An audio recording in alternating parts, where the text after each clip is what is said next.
I'm back. This is our devotional. It's week 2, day 3. And we're going to go ahead and get started. And then if I'm able to this afternoon, I'll do my barber show. My hair is frizzy as all get out today. I just need to start using more conditioner probably. So our quick quitting verse for the day is get rid of all bitterness, rage, anger, harsh words, and slander, as well as all types of evil behavior. Ephesians 4:31, and it's the New Living Translation. It's in this part today.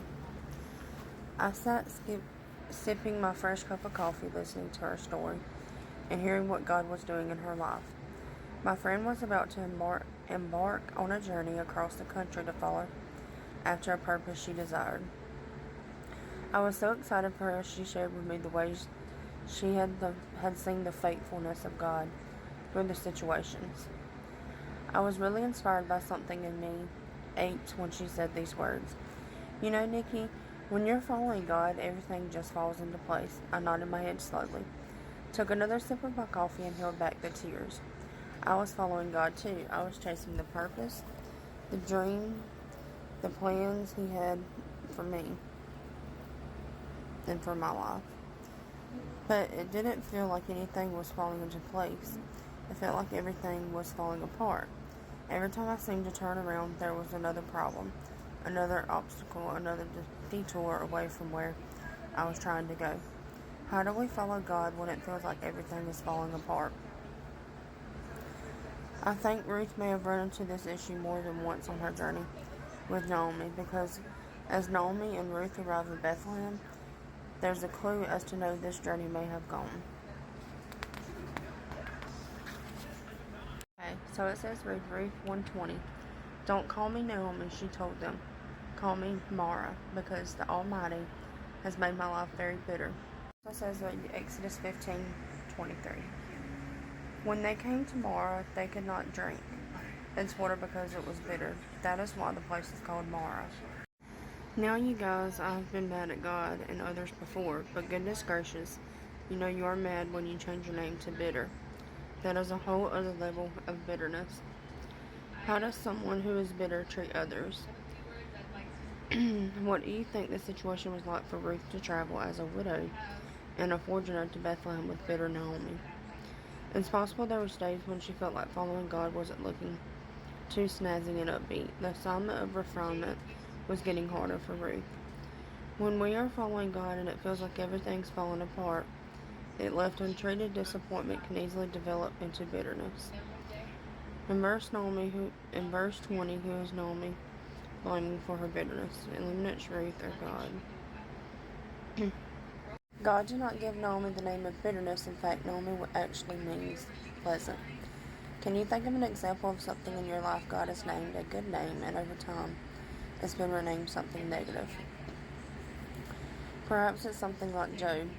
When it turns from an exciting opportunity into a dreadful obligation, when family turns into the people we resist the most, even church or Bible study can become just another thing on the to-do list. Using the chart below, think through a few scenarios on how disappointment in your life could turn to bitterness. We don't have to do that. It's just an option. Because I know a lot of y'all don't have these books. So, we'll just skip that part. Naomi allowed a huge disappointment to become a definition of bitterness over her life. But Ruth allowed a huge disappointment to become an excitement of refinement over her life.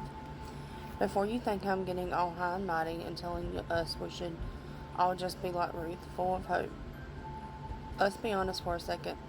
If I were walking through this situation, I would probably be more like Naomi than Ruth.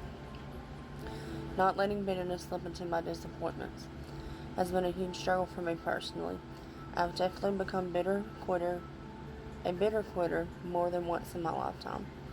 Who do you think would be more like Naomi or Ruth? Who would you be more like? And why? I've spent some time trying to understand our quick quitting verse of the day. Get rid of all bitterness, rage, anger, harsh words, and slander, as well as all types of behavior. Ephesians 4:31. I like this version of Ephesians 4:31 because I understand what it means to get rid of some stuff.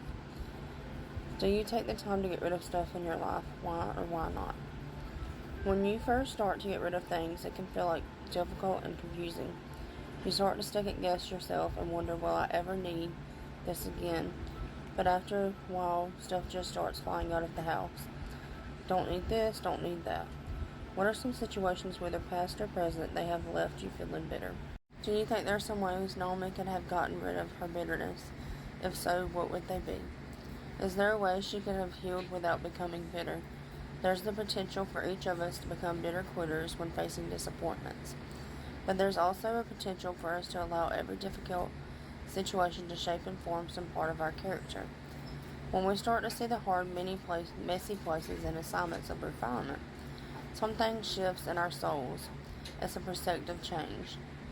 It's allowing ourselves to ask the question, how can this situation make me, not break me? This is about getting it right or wrong. It's about letting the hard things make us strong as we get rid of bitterness day by day, moment by moment. We will stack these defining days, the days we didn't quit, and one day look back and realize we too are wearing the title, I finished strong. That's all of it for today, guys. I'll be working on what I'm going to talk about tonight. And I hope y'all have a great day. Jesus loves you, and I love you.